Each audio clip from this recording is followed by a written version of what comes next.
السلام عليكم ورحمة الله وبركاته. أعوذ بالله من الشيطان الرجيم. بسم الله الرحمن الرحيم. نحمده ونصلي على رسوله الكريم.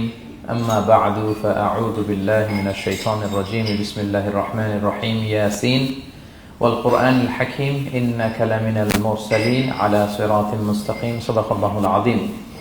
رب اشرح لي صدري ويسر لي امري واحلل عقدة من لساني يفقهوا قولي. সূরা ইয়াসিনের নাম শুনেছেন না আপনারা সবাই?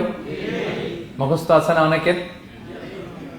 আমরা ছোটবেলা থেকে দেখতাম যে আমাদের দাদিরা, নানিরা, মায়েরা, খালারা ওনারা সূরা ইয়াসিন সকালবেলা পড়তেন, তাদের মুখস্থ ছিল সূরা ইয়াসিন।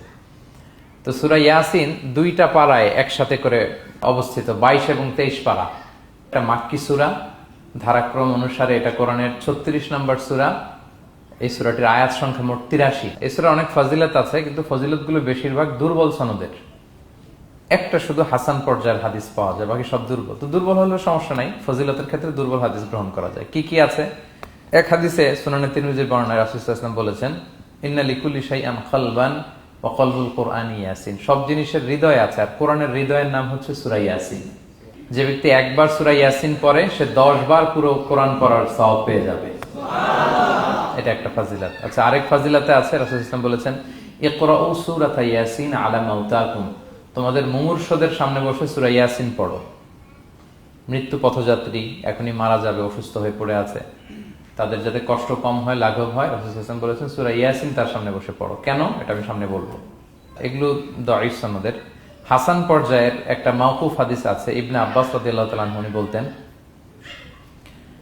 যে ব্যক্তি মান ক্বারা ইয়াসিন হিনা ইউসবিহু, সকালবেলা যদি কেউ সূরা ইয়াসিন পড়ে, তাহলে সারা দিনের সব কাজগুলো আল্লাহ তার জন্য সহজ করে দেয়।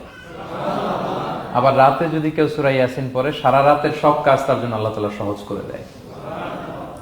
এবং ইবনু কাসির ওনার তাফসির মিন তাজরিবাতিহি, মানে তার এক্সপেরিয়েন্স থেকে, কোনো হাদিস দলিল না, ওনার অভিজ্ঞতা থেকে বলেছেন যে আমি যখনই কোনো বিপদে পড়েছি, সূরা ইয়াসিন তেলাওয়াত করার পর আল্লাহ তাআলা ওই কাজটা আমার জন্য সহজ করে দিয়েছেন। এখন সূরা ইয়াসিন বেশি বেশি তেলাওয়াত করবেন তো নাকি? মাশাআল্লাহ, ঠিক আছে। মাক্কি সূরাগুলোর মূল প্রতিপাদ্য বিষয় হচ্ছে তাওহীদ, রিসালাত, আখিরাত। মাক্কি সূরাগুলো সাধারণত তাওহীদ, রিসালাত এবং আখিরাত নিয়ে কথা বলে। সূরা ইয়াসিনও তার ব্যতিক্রম নয়। এই সূরারও মূল কথা তাওহীদ, রিসালাত এবং আখিরাত। বিশেষ করে পুনরুত্থান, পুনরুজ্জীবন, the concept of resurrection, life after death, মৃত্যুর পরে যে আবার আমরা জাগবো ঘুম থেকে, আবার জীবন হবে, আবার বিচার হবে, এটা বিশ্বাস হয় আপনাদের? হ্যাঁ, মক্কার লোকদের বিশ্বাস হতো না। তারা অবাক হয়ে শুনতো রাসূল সাল্লাল্লাহু আলাইহি ওয়াসাল্লামের কাছ থেকে যে বলে কি, আমরা মরে যাব, পচে যাব, গলে যাব, জীর্ণ শীর্ণ হয়ে যাব, আমাদের হাড্ডি খুঁজে পাওয়া যাবে না, অস্তিত্ব পাওয়া যাবে না, আবার আমরা নাকি জীবিত হব, আবার নাকি উঠবো, আবার বিচার, আবার কি কি বলে মুহাম্মদ। তারা মিলাতেই পারতো না এটা। এই জন্য তাদের কাছে দ্য কনসেপ্ট অফ আখিরা, life after death, specially the concept of রেসারেকশনটাকে ক্লিয়ার করার জন্য আল্লাহ তাআলা এই সূরাটা নাযিল করেছেন। তাহলে এই সূরার সেন্ট্রাল থিম, মূল প্রতিপাদ্য বিষয় হচ্ছে পুনরুজ্জীবন বা পুনরুত্থান, মানে আবার যে আমরা পুনরায় উঠবো। বিশ্বাস হয় আপনাদের? হ্যাঁ, এটা কিন্তু মহাসত্য, বিশ্বাস রাখতে হবে আমাদের যে না, মরে গেলে সাময়িক দেখা যায় পচে যায়, কিন্তু আবার আমরা উঠবো। এবং এজন্যই মুমূর্ষু ব্যক্তির সামনে সূরা ইয়াসিন পড়তে বলা হয়েছে। আপনি যখন সূরা ইয়াসিন পড়বেন, তার সামনে কাইন্ড অফ আপনি তাকে বোঝাতে যাচ্ছেন যে আপনি প্রকৃতপক্ষে মারা যাচ্ছেন না, এটা আপনার জীবনের পূর্ণ সমাপ্তি নয়, বরং এটা এই নশ্বর দুনিয়া থেকে আপনার অস্তিত্বের সাময়িক একটা বিদায়। কেউ যে মারা যাচ্ছে, আমার দাদা, আমার বাবা মারা যাচ্ছে, আমরা বিদায় দিচ্ছি, আজীবন হারাই ফেললাম নাকি তারে আমরা? কি সে কি আজীবনের জন্য মিসিং? এটা সাময়িক একটা বিদায়, একটা শর্ট ব্রেক। ওনার অস্তিত্বের এই নশ্বর দুনিয়া থেকে ওনার অস্তিত্বের সাময়িক একটা বিদায়, কিন্তু পরবর্তী দুনিয়ায় তিনি কিন্তু আবার অনন্ত জীবন লাভ করবেন। তার মানে শারীরিক একটা মৃত্যু হচ্ছে, তার রুহের কোনো মৃত্যু নেই, হয় ইল্লিনে নয় সিজ্জিনে। ঠিক কিনা বলেন? আমাদের রুহগুলো কিন্তু মরে না, এটা আল্লাহর অর্ডারে ঢুকেছে, আল্লাহর অর্ডারে বের হয় ইল্লিনে নয় সিজ্জিনে। বিশ্বাসীদের রুহগুলো ইল্লিনে থাকে, আমাদের রুহগুলো যেন সেখানে থাকে, আমরা আল্লাহর কাছে কামনা করি, আমরা পড়ি আমিন।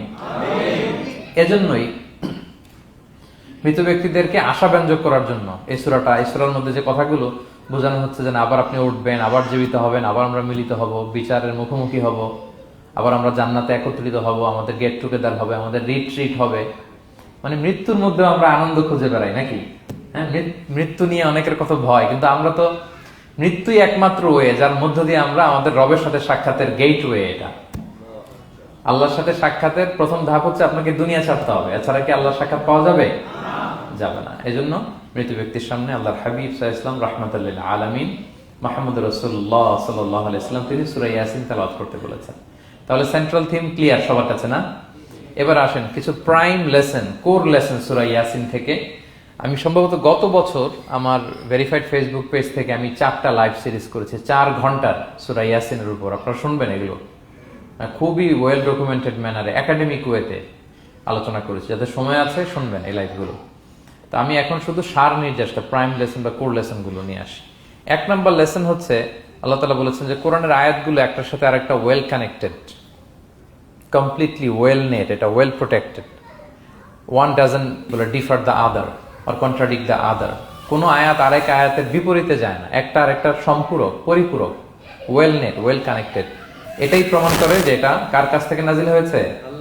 আল্লাহ সুবহানাহু ওয়া তাআলার কাছ থেকে নাজিল হয়েছে। আল্লাহ তাআলা এটাই বলেছেন ইয়াসিন, তারপরে ওয়াল কুরআনিল হাকিম। হাকিম বিমানা মুহকাম, মানে কোরআনের আয়াতগুলো পোক্ত।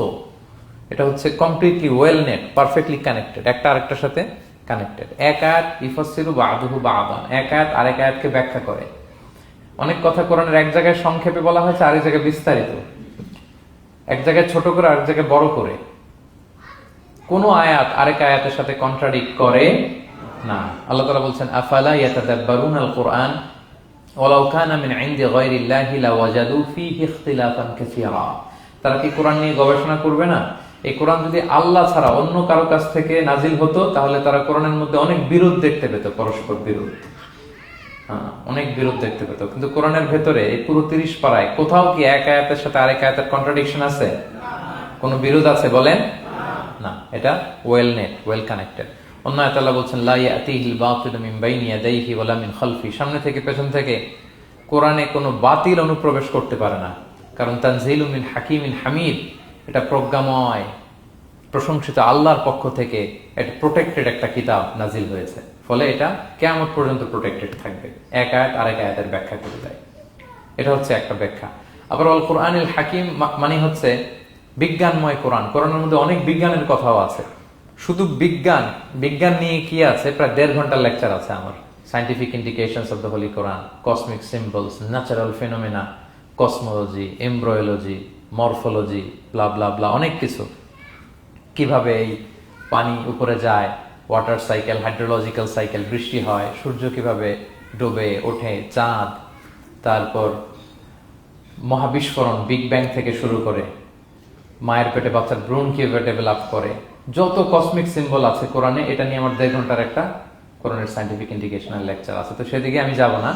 তো আল কুরআনুল হাকিমের 2টা ব্যাখ্যা হয়। এক হচ্ছে মুহকাম, মানে কোরআনের আয়াতগুলো প্রোটেক্টেড, কানেক্টেড। আরেকটা হচ্ছে কোরআনের আয়াতগুলো বিজ্ঞানসম্মত, বিজ্ঞানের সাথেও কন্ট্রাডিকশন করে না। কিছু যদি অমিল থাকে বিজ্ঞানের অপেক্ষা করা উচিত। বিজ্ঞান সামনে আরো শিখবে, আরো জানবে, আরো ডেভেলপ হবে, তখন বারবার বিজ্ঞানের মাথা কোরআনের দিকে নিচু হয়ে আসবে। ঠিক কিনা বলেন? যত দিন যায় সহজ হয় কোরআন বোঝা আমাদের জন্য। বিজ্ঞানের আবিষ্কারের কারণে কোরআন বোঝা সহজ হয় এবং মিলে যাচ্ছে সবকিছু। তাহলে এটা হচ্ছে 1 নম্বর লেসন সূরা ইয়াসিন থেকে, যে কোরআনের সব ভার্সেস গুলা আর পারফেক্টলি কানেক্টেড, ইন্টারকানেক্টেড। 1 নম্বর। 2 নম্বর হচ্ছে সূরা ইয়াসিনের 10 নম্বর আয়াতে আল্লাহ তাআলা বলেছেন ওয়াসাওয়াউন আলাইহিম আনযারতাহুম আম লাম তুনজিরহুম লা ইউমিনুন। হে নবী, আপনি তাদেরকে ওয়ার্নিং দেন আর না দেন সমান সমান, কাজ হবে না। এর কারণ হচ্ছে জেনে বুঝে যদি কেউ সত্যকে প্রত্যাখ্যান করে তার অন্তরে আল্লাহ মোহর মেরে দেন। জেনে বুঝে সত্যকে প্রত্যাখ্যান করলে, আমি বুঝি নাই, আমি শুনি নাই, আমি জানি নাই, এটা আল্লাহ মাফ করবে। আমি কনভিন্স হই না, এই জন্য মানতেছি না, কিন্তু আমি জানি এটা সত্য, এরপরেও যদি সত্যটা গ্রহণ না করি তাহলে কার মুক্তি আছে বলেন তো? না, তাহলে মুক্তি নেই। এজন্য যারা সত্যান্বেষী তাদেরকে আল্লাহ পছন্দ করেন। ভুল করে না এরকম কোন মানুষ নাই পৃথিবীতে। সবাই আমরা ভুল করি, সবার ভুল হয়, এটাতে কোনো অসুবিধা নেই। কিন্তু জেনে আমি সত্যকে মানবো না, এটা আল্লাহ কখনো মেনে নেয় না। অন্য আয়াতে সূরা বাকারা আল্লাহ বলছেন খতামাল্লাহু আলা কুলুবিহিম ওয়া আলা সামঈহিম ওয়া আলা আবসারিহিম গিশাওয়া ওয়া লাহুম আযাবুন আযীম। যারা জেনে বুঝে সত্যকে মানে না, নেগলেক্ট করে, তাদের অন্তরে আল্লাহ সিল গালা মেরে দিয়েছেন। কর্ণকুহরে ছিপি ঢুকিয়ে দিয়েছেন, চোখের সামনে পর্দা, আর কিছু দেখে না, কারণ ওরা সত্যটা মানতে চায়, নিয়তি করে ফেলছে যে আমি মানবো না। কেউ যদি নিয়ত করে ফেলে যে আমি বুঝবো না, যত বুঝাক তারা বোঝানো যাবে। আমরা বাংলা একটা কথা বলি না যে ঘুমিয়ে থাকলে তাকে জাগানো সহজ, কিন্তু ঘুমের ভান ধরে আছে, ওরা তো ধাক্কা মারতেছি, টানতেছি, ওকে উঠবে ঘুম থেকে না। এটার উদাহরণ দেখেন আবু জাহেল আর ওমরে ফারুক রাদিয়াল্লাহু তাআলা আনহু, দুইজনই ইসলামের শত্রু ছিল, ইসলাম বিরোধী ছিল, কিন্তু ওমরে ফারুক রাদিয়াল্লাহু তাআলা আনহু ছিলেন সত্যান্বেষী, সত্য শুনলেই মানতেন। কিন্তু আবু জাহেল ছিল তার বিপরীত, সে ছিল গোড়া, অহংকারী, ইগোইস্টিক সমস্যা ছিল তার। সে জানতো যে আল্লাহর হাবিব সাল্লাল্লাহু আলাইহি ওয়াসাল্লাম আল্লাহর পক্ষ থেকে নাজিল হওয়া আসা একজন রাসূল, কোরআন আল্লাহর পক্ষ থেকে নাজিল হওয়া একটা কিতাব, জানার পরেও সে মানে নাই, ফলে তার নসিবে হেদায়েত জোটে নাই। কিন্তু ওমর ফারুক রাদিয়াল্লাহু তাআলা আনহু কিছুদিন পরেই উনি শাহাদা পড়ে ফেলছেন, এবং রাসূল সাল্লাল্লাহু আলাইহি ওয়াসাল্লাম দোয়া করেছিলেন যে আল্লাহ, আল্লাহুম্মা আইজ্জাল ইসলাম বি আহাব্বি হাযাইনি রাজুলাইনি ইনদাক, আল্লাহ দুজন লোকের যাকে তোমার ভাল লাগে তাদের একজনকে ইসলামের ছায়া তলে এনে তুমি ইসলামটাকে শক্তিশালী করো। একজন হচ্ছে আবু জাহাল, আর একজন হচ্ছে ওমর। আল্লাহ তাআলা কার জন্য দোয়াটা কবুল করেছেন বলেন তো? ওমর ফারুকের জন্য, কারণ ওনার হৃদয়টা সাদা ছিল, সাদা মনের মানুষ, কলবে সালিম, সত্য যেখানে ওইটাই উনি গ্রহণ করতেন, সত্যের সামনে দুর্বল ছিলেন। আর আবু জাহেল জেনে বুঝে সত্যকে প্রত্যাখ্যান করেছে। সো 2 নাম্বার শিক্ষাটা আমরা যেটা পেলাম, যে জেনে বুঝে সত্য প্রত্যাখ্যান করলে আল্লাহ তার জন্য হেদায়েত বরাদ্দ রাখেন না। এজন্য আমরা আমাদের বাকি জীবনটুকু আমরা এই মেন্টালিটি, মাইন্ডসেট যেন আমাদের থাকে যে সত্য দেখলেই আমরা মানবো, যেখানেই সত্য ওইটাই আমি গ্রহণ করবো। কি বলেন? এটা যদি আমার বিরুদ্ধে যায়, আমার দলের বিরুদ্ধে গেলে, বাবার বিরুদ্ধে গেলে, মানতেই হবে আমাকে। সত্য যেখানে আছে ওখানেই আমাদেরকে ছুটে যেতে হবে। দুটো চলে গেল। 3 নাম্বার হচ্ছে, আমরা পৃথিবীতে যা করি, আমরা অনেক সময় মনে করি যে দরজা বন্ধ করে দিলে, সুইচটা অফ করে দিলে আর বুঝি কেউ দেখে না। তা আসলে আমরা আসমানি বিশেষ নজরদারির ভেতরে আছি, এটা আমরা ভুলে যাই। যে সবার চোখ ফাঁকি দেয়া গেল, একজনের চোখ ফাঁকি দেয়া যায় না। তিনি কে বলেন তো? লা তুদরিকুল আবসার ওয়া হুয়া ইউদরিকুল আবসার ওয়া হুয়াল লাতীফুল খাবীর। কেউ তারে দেখে না, কিন্তু তিনি সবাইকে দেখে। কোন চোখ তাকে দেখে না, কিন্তু তিনি সব চোখগুলোকে দেখে। তাহলে 3 নম্বর লেসন হচ্ছে, everything is recorded in well documented man. আমরা যা বলি, যা করি, যা লিখি, সবকিছু রেকর্ড করা হচ্ছে। কিন্তু সেদিন আপনি দেখবেন, ভালো করলেও দেখবেন, খারাপ করলেও আপনি দেখবেন। তার মানে সবকিছু লিপিবদ্ধ হচ্ছে, সংরক্ষিত হচ্ছে। এটা আল্লাহ কোথায় বলেছেন? সূরা ইয়াসিনের 12 নম্বর আয়াত। আল্লাহ বলেন, নাকতুবু মা কদ্দামু ওয়া আসারহুম, তারা যা আমল করেছে আমি লিখে রাখি। ওয়া আসারহুম, এবং যা তারা দুনিয়ার জন্য রেখে গিয়েছে তাও লিখে রাখি। মানে এনি অ্যাকশন দে লেফট বিহাইন্ড, এনি ইফেক্ট দে লেফট বিহাইন্ড। এটা সাদাকায়ে জারিয়া বা গুনায়ে জারিয়া। সাদাকায়ে জারিয়া হচ্ছে আপনি একটা ভালো কাজ করছেন, ধরেন যে দ্বীনি জ্ঞান শিক্ষা দিচ্ছেন। আমি সূরা ফাতিহা শিক্ষা দিলাম আপনাদেরকে, তো আপনারা এটা দিয়ে আজীবন নামাজ পড়তেছেন, আপনার সওয়াব তো আপনি পাবেনই, কিন্তু ওই যে আমি শিক্ষা দিলাম, একটা পার্সেন্টেজ সওয়াব আজীবন আমার আমল নামে আসবে। শুধু তাই না, আপনি যে আবার আরেকজনকে সূরা ফাতিহা শিক্ষা দিবেন, সে তার পরবর্তী নেক্সট জেনারেশনকে সূরা ফাতিহা, এইভাবে কিয়ামত পর্যন্ত এই চেইন ধরে সূরা ফাতিহা যত লোক শিখবে তারা তাদের সওয়াব ঠিকই পাবে, কিন্তু তার একটা পার্সেন্টেজ সওয়াব আল্লাহ তাআলা আমার আমল নামায় দিয়ে দিবে। এটাকে বলে আসার। ওয়া নাকতুবু মা কদ্দামু, নিজে যে আমল করলাম আল্লাহ বলে এটাও লিখে রাখছি। ওয়া আসারহুম, any effect you left behind in this দুনিয়া, যেটা আপনি রেখে গেছেন এটাও আল্লাহ লিখে রাখবে। এবং ওয়াকুল্লা শাইইন আহসাইনাহু ফি ইমামিন মুবিন, আল্লাহ বলেন সবকিছু একটা নথির ভেতরে নথিবদ্ধ করে। নথি চিনেন তো না? ডায়েরি। তারপর আমাদের বাংলাদেশে তো যে আগে হাল খাতা করতো না, টালি খাতা বিশাল বড় বড়, এখন আছে কিনা, বিশেষ করে মুদির দোকানে দেখা যায় বড় মোটা মোটা ধপাস করে সে টেবিলের উপর ফেলে, তারপর আপনার নাম দেখে বের করে আপনার কত বাকি, কত দিতে হবে। এই যে টালি খাতা, এই নথি করে রাখছে আল্লাহ তাআলা আমাদের সবকিছু যা করলাম, যেটার ইফেক্ট দুনিয়াতে আমি রেখে গেলাম।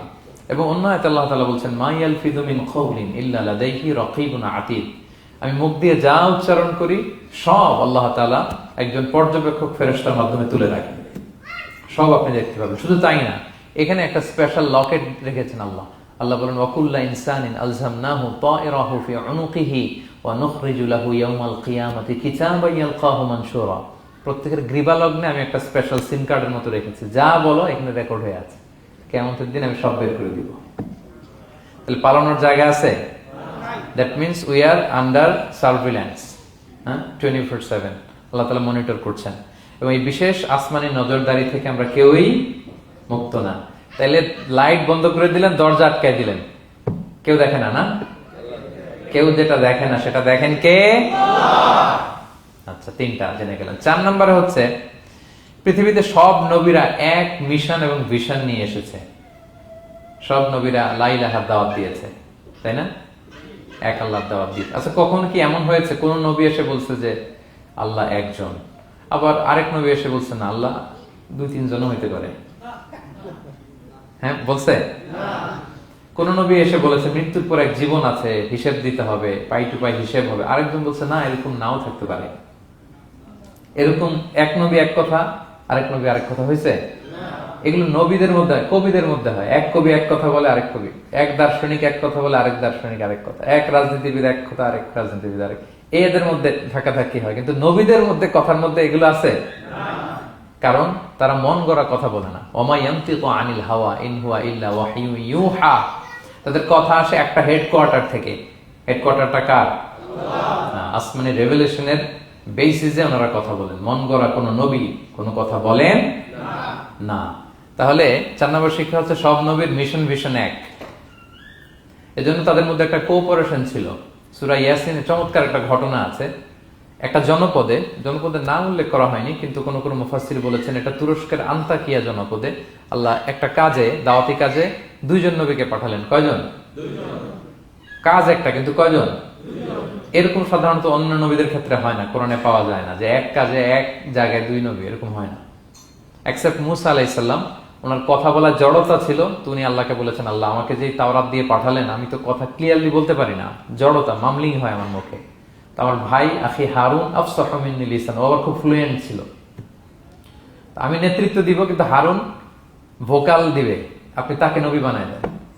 মুসা আলাইহিস সালামের দোয়ার বদলতে আল্লাহ হারুন আলাইহিস সালামকে নবী বানাই দিয়েছিলেন। 2 ভাই মিলে ফেরাউনের কাছে দাওয়াতি কাজ করেছে। কিন্তু এছাড়া আর এরকম দেখা যায় না যে এক এলাকায় এক কাজে 2 জন নবী, না।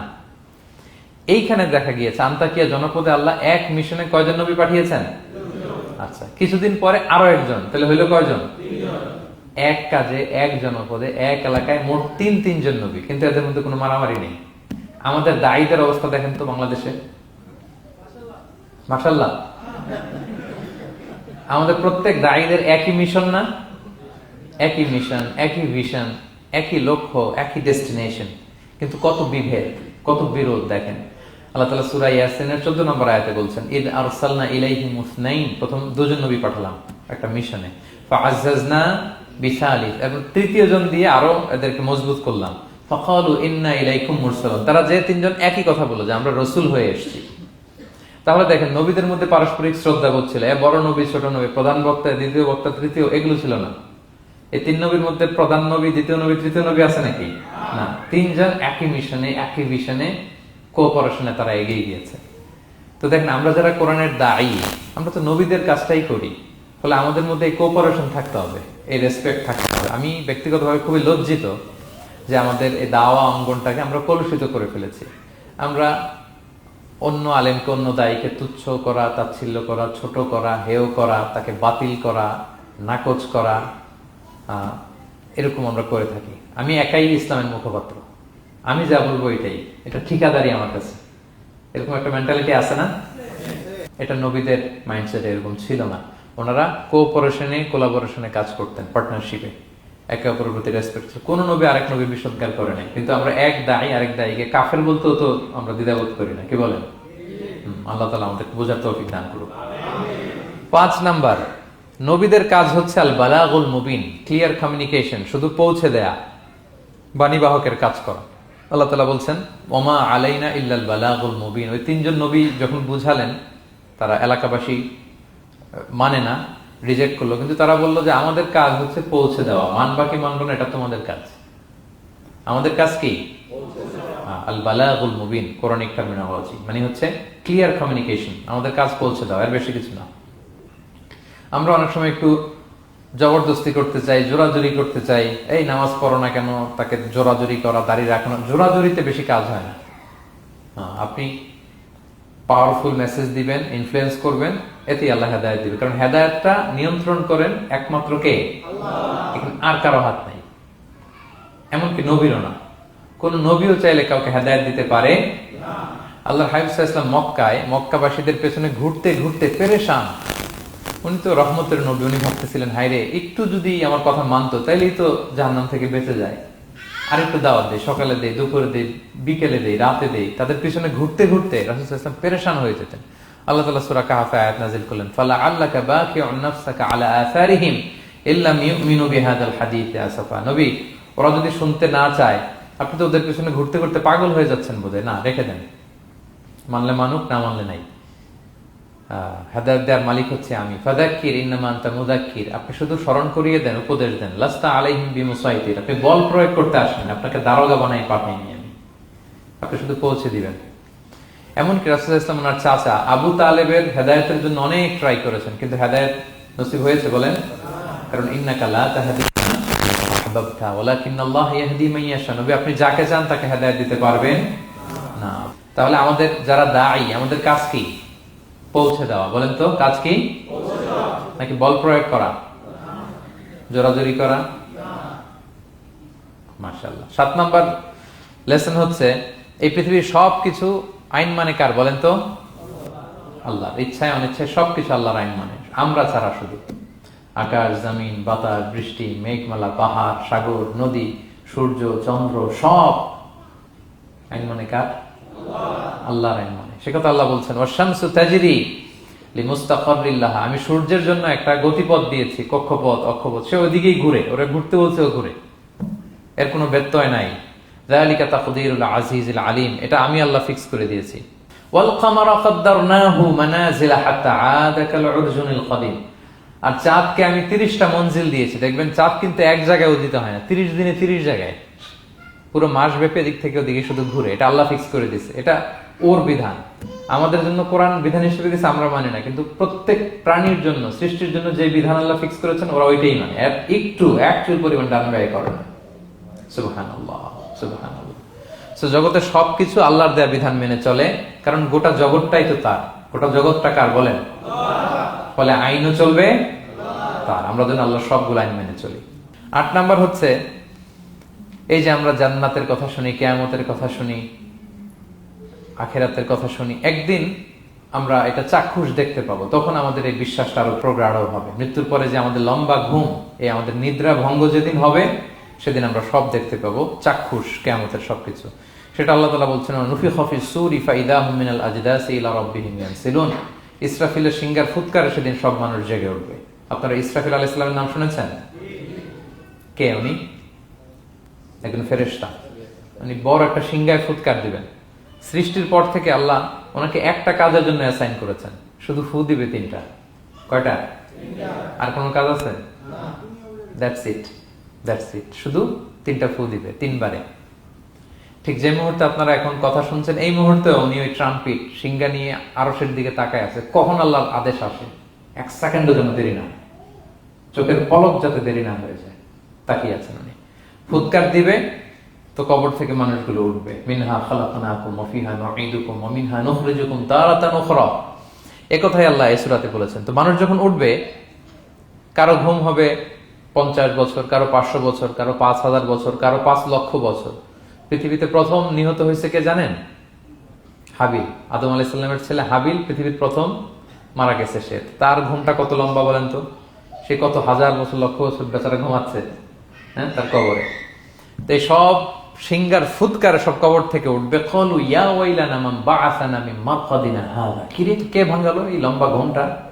সবাই তো ঘুমাচ্ছিলাম। হাযা মা ওয়া'দার রহমান, ফেরেশতারা বলবে এইটাই সেই দিন যেটা বিশ্বাস করো না এই দুনিয়াতে। ওয়াজ নসিহত হইলে তো তোমরা মানতা না, বলতা এগুলো কিছু নাই। আজকে সেই দিন। সাদাকাল মুরসালুন, রাসূলরা সত্যই বলেছেন। ওই দিন মানুষ চাক্ষুষ কিয়ামতকে অবলোকন করবে। 9 নম্বর শিক্ষা হচ্ছে, তখন আল্লাহ তাআলা বিচার প্রতিষ্ঠিত করবেন। ওই বিচারে আল্লাহ কাউকে ঠকাবেন না। বলেন তো, আল্লাহর বিচারে কোনো পার্সিয়ালিটি আছে? কোন ঘুষ দেওয়ার সিস্টেম? স্বজনপ্রীতি আছে? না। এই কথা আল্লাহ বলেছেন সূরা ইয়াসিনের 54 নম্বর আয়াতে, ফাল ইয়াউমা লা তুযলামু নাফসুন শাইআ, কোনো জুলুম হবে না। ওয়া তুজজাউনা ইল্লা মা কুনতুম তা'মালুন, যে যা করেছে ওইটারই প্রতিদান পাবে।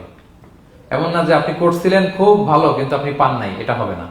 যার যে রিওয়ার্ড পাওয়ার কথা ওইটাই পাবেন, কারণ আল্লাহ জুলুম করেন না। ওমা আনা বিযাল্লামিন লিল আবিদ, আল্লাহ বলে আমি আমার বান্দার প্রতি বিন্দু পরিমাণ জুলুম করি না। ওয়া নাদউল মাওয়াজিনাল কিসতা লিয়াউমিল কিয়ামা ফালা তুযলামু নাফসুন শাইআ, সেদিন আমি ন্যায় বিচারের মানদণ্ড স্থাপন করব, ওখানে একটা চুল ফেললেও এটা ওজন নাই। ফামান ইয়ামাল মিসকালা যাররাতিন খায়রান ইয়ারা ওয়া মান ইয়ামাল মিসকালা যাররাতিন শাররান ইয়ারা, অনুপরিমাণ ভালো করলে ভালো পাবেন। এই যে সে লিল্লাহি তাকবীর বলছে, সওয়াব হইছে না? সে ওই দিন আমলনামায় দেখবে কি রে, অমুক এক মাহফিলের মধ্যে আমি লিল্লাহি তাকবীর বলছিলাম, এইটার এতগুলা সওয়াব। তারপরে এই যে আপনারা আল্লাহু আকবার বলছেন, এতে সওয়াব হইছে না? এরকম ছোট্ট ছোট্ট প্রতি মুহূর্তে একজন রাস্তা চেনে না, রাস্তা দেখাই দিলেন, একজন একটা ভালো উপদেশ দিলেন। হ্যাঁ, এইভাবে ছোট্ট ছোট্ট যত ভালো কাজ সব পাবেন, ছোট্ট ছোট্ট খারাপ কাজ সব সেদিন পাবেন, কোনো জুলুম হবে না। আচ্ছা, 10 নম্বর শিক্ষা হচ্ছে যারা জান্নাতে যাবে, জান্নাতের একটা ফিচার হচ্ছে, মেজর ফিচার, জান্নাতে যে জান্নাতীরা যা চাবে তাই পাবে, কোনো না নাই সেখানে, যার যেটা মনে চায়। এটা সূরা ইয়াসিনের 57 নম্বর আয়াত আল্লাহ বলেছেন, লাহুম ফিহা ফাকিহা ওয়া লাহুম মা ইয়াদদাউন, সেখানে অজস্র অঢেল সুস্বাদু মুখরোচক ফলমূল থাকবে। দুনিয়াতে এক ফলে এক মজা, আনারসের মজা তরমুজে নাই, তরমুজের মজা আমে নাই, আমের মজা বাঙ্গিতে নাই, বাঙ্গির মজা কাঁঠালে নাই, কাঁঠালের মজা ডুরিয়ানে নাই। যেইটা খাবেন ওইটা স্বাদ। জান্নাতে এক ফলের ভেতরে 1000 রকমের স্বাদ আল্লাহ ঢুকাই দিবে। আচ্ছা, দুনিয়াতে যে কমলা খান, কমলার ছোলা খান, হ্যাঁ, ডাব যে খান, ডাবের ছোলাটা খান, শুধু পানি, ওইখানে ডাবের চেয়ে ডাবের ছোলা মজা লাগবে। কমলার চেয়ে কমলার ছোলা হবে আরো সুস্বাদু। মানে ওইটার ফিচারের সাথে দুনিয়ার ফিচার কোনো তুলনাই হয় না, নো কম্পারিজন। যা চাবে তাই পাবে। ইয়াসিনের 11 নম্বর শিক্ষা হচ্ছে সেদিন নিজের হাত পা নিজের বিরুদ্ধে সাক্ষী দিবে যারা জাহান্নামে যাবে। কারণ জাহান্নামীরা বলবে না আল্লাহ করি নাই, তোমার ফেরেশতারা ভুলে লিখছে, আল্লাহ আরেকজনের আমলনামা আমার দিয়ে দিছে, এই অনেক ধরনের অজুহাত। তখন আল্লাহ তাআলা তার মুখটাকে সিলগালা করে দিবেন। ফালইয়াউমা নাখতিমু আলা আফওয়াহিহিম ওয়া তুকাল্লিমুনা আইদিহিম ওয়া তাশহাদু আরজুলুহুম বিমা কানু ইয়াকসিবুন। আল্লাহ বলে তোমার মুখ আমি সিলগালা করে দিলাম, হাত কথা বলবে, তখন পা সাক্ষী দিবে কোথায় যে এই পাপটা করছেন। আপনি অবাক হবেন, কি রে, এই হাতে তো কত আংটি পরলাম, এরপর কত লোশন মাখলাম, হ্যাঁ, কত সুন্দর বডি ওয়াশ দিয়ে হাতটাকে ক্লিন রাখলাম, তারপর হাতের মধ্যে গ্লাভস পরলাম, হাত পা কত যত্ন আমি নিলাম, এই হাত পা আমার বিরুদ্ধে কথা বলে। রাগে মানুষ বলবে ওয়াকালু লিজুলুদিহিম লিমা শাহিদতুম আলাইনা, কি রে আমার বিরুদ্ধে কথা বলিস কেন? তো হাত পা বলবে ক্বালু আনতাকানাল্লাহ আল্লাযী আনতাকা কুল্লা শাই, ওই আল্লাহ আজকে আমাকে কথা বলার সুযোগ দিয়েছে, যে আল্লাহ চাইলে যে কাউকে যে কোনো সৃষ্টিকে কথা বলার সুযোগ দিয়ে থাকে। পাথরকে আল্লাহ জবান দিতে পারেন, দিয়েছেন। রাসূল সাল্লাল্লাহু আলাইহি ওয়াসাল্লাম মক্কার শিয়াবের মধ্য দিয়ে যখন হাঁটতেন, অনেক পাথর রাসূল সাল্লাল্লাহু আলাইহি ওয়াসাল্লামকে সালাম দিয়ে বলেছেন, আসসালামু আলাইকা ইয়া নবী আল্লাহ, হে আল্লাহর নবী আপনাকে সালাম। কে দিয়েছে সালাম? পাথর। মরা খেজুর গাছ কে দিয়ে উঠেছে নবীর জন্য, তার মানে এগুলোর ভিতরে প্রাণের সঞ্চার করেছেন কে? আল্লাহ। সেদিন হাতের ভেতরে আল্লাহ তাআলা কথার শক্তি দিবেন। আপনার হাত আপনার বিরুদ্ধে, পা বিরুদ্ধে, আপনার বডি আপনার বিরুদ্ধে সাক্ষী দিবে। সো খবরদার, অতটুকু পাপ করি যতটুকু পাপের শাস্তি বহনের ক্ষমতা আমার আছে, একটু হিসাব মিলিয়ে নিই আমরা। 12 নম্বর লেসন হচ্ছে যে আমরা শক্তিশালী হই, ছোট থেকে বড় হই, এরপরে আবার দুর্বল হয়ে যায়। আল্লাহ বলেন ওমান নুআম্মিরহু নুনাক্কিসু ফিল খালকি আফালা ইয়াকিলুন, আমি যখন কারো বয়স বাড়িয়ে দেই তাকে আবার দুর্বল করে দেই। এটাই জীবন চক্র। দেখেন, শৈশব দিয়ে শুরু, তারপর কৈশোর, তারুণ্য, যৌবন। যৌবনের কথা চিন্তা করে তো বেশিরভাগ যুবক কি শক্তি গায় না, যা খায় ওইটাই হজম হয়ে যায়, ওভারটাইম করতে পারি, লাগাতার কাজ করতে পারি, মানে অনেক ক্যাপাসিটি। কিন্তু সেই আপনি যখন 60, 70, 80-তে যাবেন আর পারা যায় না, তখন একটা লাঠি লাগে। কি লাগে? আরো বাড়লে 90 যখন হয়ে যায়, 100, তখন যে ছোট বাচ্চারা ওরা যা বলতেছে এরকম, ওরা যেরকম বোঝে না ওইরকম বোঝে না। বাচ্চাদেরকে এদিকে খাবার দিলে দেখবেন যে এদিক দিয়ে করতেছে মুসুদিত। ওই মুরব্বীরও এরকম, বাচ্চাদের প্যাম্পাস পরানো লাগে, যেখানে রাখে পেশাব পায়খানা, মুরব্বীরাও এরকম 90, 80, এদেরও পরানো লাগে, এদেরও আর কন্ট্রোলটা থাকে না। তাহলে দেখেন, this is our life cycle. এভাবেই তারুণ্য, যৌবন, প্রৌঢ়ত্ব, এরপর আবার বার্ধক্য। আল্লাহ বলে এরপরও তোমরা বুঝবা না, এটা আল্লাহ বুঝাতে চাইলেন যে আল্লাহ এক দেহে এত রূপ আনতে পারে, সে আল্লাহ কি আবার তোমাদেরকে জীবিত করতে সক্ষম না? কারণ এই সূরার মূল কথা হচ্ছে পুনরুজ্জীবন, রেসারেকশন। আল্লাহ বারবার ঘুরিয়ে ফিরিয়ে নানা আয়াত দিয়ে বুঝাতে চাচ্ছেন যে আমি তোমাদেরকে আবার পুনরায় জীবিত করতে পারি। তো যে আল্লাহ এত কিছু করতে পারে, সে আবার আমাদেরকে জীবিত করতে পারে না? বলেন। আচ্ছা, 13 নম্বর শিক্ষা হচ্ছে অতীত ভুলে যাওয়া। এটা আমাদের জীবনের জন্য অনেক বড় বোকামি। আমরা ভুলে যাই অনেক সময় আমরা কি ছিলাম, কোথায় ছিলাম, ভুলে যাই। আল্লাহ বলেন, আওয়ালাম ইয়ারাল ইনসানু আন্না খালাকনাহু মিন নুতফা ফাইদা হুয়া খাসীমুম মুবিন। মানুষ কি দেখে না যে ওদেরকে আমি কোত্থেকে সৃষ্টি করছি? দেখেন, আমাদের এত বড় বাড়ি গাড়ি, আমাদের এত নাম যশ খ্যাতি, আমরা আদিতে কি ছিলাম? সামান্য এক ফোঁটা বীর্য। বাবার পিঠ থেকে মায়ের গর্ভে ছোট্ট একটা পানি থেকে আমাকে সৃষ্টি করেছেন কে? আল্লাহ। এই সৃষ্টির আগে তো কিছুই ছিলাম না। আপনার বয়স এখন 50। আচ্ছা, 500 বছর আগে আপনি কই ছিলেন বলেন? আপনার দাপটে তো আজকে থাকা যায় না এই পৃথিবীতে। সব নাকি আপনার, এরকম বলে না? সব আমার, আমার পাওয়ার, আমার ক্ষমতা। আজ থেকে জাস্ট 500 বছর আগে আপনি কই ছিলেন? আপনার কোনো নাম ছিল? আপনার কোনো গ্রাম ছিল? কোনো অ্যাড্রেস ছিল? খ্যাতি ছিল? দাপট ছিল? লোক লস্কর কিছু ছিল? ক্ষমতা আসলো কোত্থেকে আপনার? আল্লাহ বলে, হাল আতা আলাল ইনসানি হিনুম মিনাদ দাহরি লাম ইয়াকুন শাইআম মাযকুরা।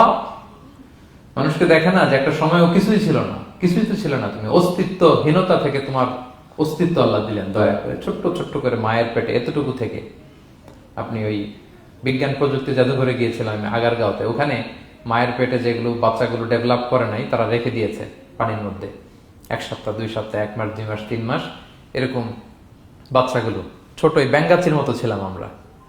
বর্ষাকালে ব্যাঙের পোনা দেখছেন? জাস্ট লাইক ব্যাঙের পোনা, এত ক্ষুদ্র ছোট্ট আমরা ছিলাম।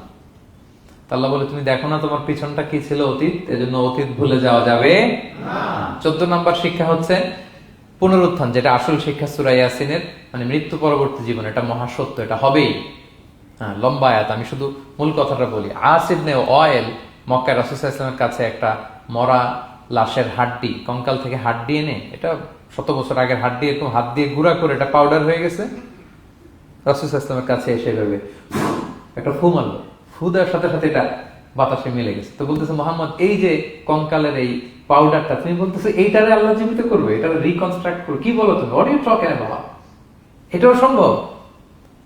আল্লাহ এই কথাটা সূরা ইয়াসিনে তুলে ধরলেন, যে দারাবা লানা মাসালান ওয়া নাসিয়া খালকা ক্বালা মান ইউহিল ইযামা ওয়া হিয়া রামীম। এটারে কে আবার জীবিত করবে? এটা তো জীর্ণ শীর্ণ ধুলা বালু পাউডার হয়ে গিয়েছে। আল্লাহ বলেন, কুল, নবী আপনি ওয়াইলকে বলেন, ইউহিহাল্লাযী আনশাহা আউওয়ালা মাররা। ওই আল্লাহ সৃষ্টি করবেন যে এটারে প্রথমে বানাইছিলেন। এটার তো অস্তিত্ব ছিল না। অস্তিত্বহীন থেকে যখন আল্লাহ বানাইতে পারেন, এটা মরে যাওয়ার পরে তারে আল্লাহ আবারও বানাতে পারবেন। ঠিক কিনা বলেন? আচ্ছা বলেন, কোন জিনিস প্রথমে বানানো সহজ না দ্বিতীয়বার বানানো সহজ? দ্বিতীয়বার, তাই না? তো প্রথমেই যেহেতু আল্লাহ আমাদেরকে বানাই ফেলতে পারছে, মরে গেলে গলে গেলে পচে গেলে দ্বিতীয়বার বানানো কেন জন্য কঠিন হবে? কঠিন হলে তো প্রথমবার হওয়ার কথা ছিল, যেহেতু নমুনা ছিল না। আল্লাহর কাছে কোনো মডেল ডিজাইন ছিল যে এটার আলোকে এটা ছিল? তো সেই আল্লাহ যখন আমাদেরকে বানাই ফেলতে পারছেন প্রথমবার, দ্বিতীয়বার কি তার জন্য কঠিন না সহজ? তখন বিষ্ণু ইসলাম বললেন যে এই পাউডার, তুমি যে কঙ্কালের হাড্ডি ফু দিয়ে বললা, এটাকে আল্লাহ জীবিত করবেন। অনুরূপভাবে তোমাকেও জীবিত করবেন এবং তোমাকে জাহান্নামে নিক্ষেপ করবেন। আল্লাহ জাহান্নাম থেকে আমাদেরকে হেফাজত করুন। সহিহ মুসলিমের হাদিসে আল্লাহর হাবিব সাল্লাল্লাহু আলাইহি ওয়াসাল্লাম বলেন, ইন্না ফিল ইনসানি আযমান, মানুষের দেহে একটা হাড্ডি কণিকা আছে, লা তাকুলুল আরদু আবাদা। এই হাড্ডি কণিকা জমিন কখনো খেতে পারে না। মানে আমাদেরকে কবর দিয়ে দিলে তো মাটি পুরো লাশটা খেয়ে ফেলে, 50-100 বছর পরে আর কিছুই থাকে না। আসলে আমাদের হাড় গোড়ও থাকে না, ওইটাও পাউডার হয়ে যায়, পোকামাকড় খেয়ে ভ্যানিশ। কিন্তু একটা জিনিস ছাড়া, আমাদের এই যে শির দ্বারা ব্যাকবোন, আমাদের স্পাইনাল কর্ডের একেবারে নিচে ট্রায়াঙ্গেল ছোট্ট একটা হাড্ডি কণিকা আছে, ত্রিভুজ আকৃতির। এটাকে ডাক্তারি ভাষায় বলে কক্সিক্স টেইল বোন, পুচ্ছাস্তি বলে। এই ছোট্ট কণা, এইটা নষ্ট হয় না। আল্লাহ বলে, এইটাকে বেইস ধরে আমি কিয়ামতের দিন তোমাদের সবাইকে আবার জীবিত করব। হিন্দুরা যে শ্মশানে লাশ পোড়ায়, সব পুড়ে যায়, কক্সিক্স পুড়ে নয়, ছোট্ট কক্সিক্স কোথা হয় জানেন? গরুর লেজটা যেখান থেকে শুরু হয় ওই জায়গায়, মানে আমাদের শিরদাঁড়ার একেবারে নিচের দিকে ছোট্ট একটা ট্রায়াঙ্গেল হাড্ডি কণিকা আছে, খুবই ছোট ট্রায়াঙ্গেল বোন পার্টিকেল। এটা থেকে আল্লাহ সৃষ্টি করবে। এটা বিমানের ব্ল্যাক বক্সের মতো, বিমান জ্বলে পুড়ে যায়। সাগরের নিচে গেলেও ব্ল্যাক বক্স কিছু হয় না, জানেন? যে MH কত 370, ওই যে ডুবলো যে ভারত মহাসাগরের নিচ থেকে 3 দিন সিগন্যাল দিচ্ছিল ব্ল্যাক বক্স, এরপর এটার ব্যাটারিও নাই, আর দিতেও পারে নাই। দেখেন সব ধ্বংস হয়ে যায়। ব্ল্যাক বক্স থেকে বিমানের সর্বশেষ কি হয়েছিল ইনফরমেশন গুলো পাওয়া যায়। ওইটা নষ্ট হয় না সাধারণত বিমানের। এই আল্লাহ তাআলা এই ব্ল্যাক বক্স দিয়ে দিয়েছেন আমাদের পেছনে। আজবুল জানাব, এখান থেকে আল্লাহ তাআলা সেদিন আমাদেরকে রিকনস্ট্রাক্ট করবেন। তাহলে পুনরুত্থান, আবার যে আমরা জীবিত হবে, এটা বিশ্বাস হয় আপনাদের? হয়। এটা করতে আল্লাহ কিছুই লাগে না, শুধু কুন বললেই হয়ে যায়। কি বললে? এই কুন কথা দিয়ে আল্লাহ তাআলা শেষ করেছেন সূরা ইয়াসিন। আল্লাহ বলেন যে আল্লাহর যে অসীম ক্ষমতা, এটা শুধু কুন বললেই হয়। ইন্নামা আমরুহু ইযা আরাদা শাইআন আইয়াকুলা লাহু কুন ফায়াকুন। কুন হও, ফায়াকুন হয়ে যায়। বি ইট ওয়াজ, হও বলতে হয়ে যায়। তাই বলে কি আল্লাহ হও বলাটাও জরুরি না? তিনি হও বলারও মুখাপেক্ষী না। দুনিয়াতে আমাদের বোঝানোর জন্য তিনি বলছেন যে আমি কুন বললেই হয়ে যায়, ওনার কুনও বলা লাগে না, চিন্তা করা মাত্রই হয়ে যায়। ফাআলুল লিমা ইউরিদ, তিনি যা ইচ্ছা তাই করতে পারেন। সো সে আল্লাহকে যেন আমরা ডাকি, তার কাছে যেন আমরা ফরিয়াদ করি, আমাদের মনের আকুতি, চাহিদা, প্রার্থনা তার কাছে যেন আমরা নিবেদন করে পেশ করি। আল্লাহ তাআলা আমাদের সবাইকে কথাগুলো বোঝার ও আমল করার তৌফিক দান করুন। হাযা মা ইনদি ওয়াল ইলমু ইনদাল্লাহি আলাইহি তাওয়াক্কালতু ওয়া ইলাইহি উনীব। আসসালামু আলাইকুম ওয়া রাহমাতুল্লাহি ওয়া বারাকাতুহু।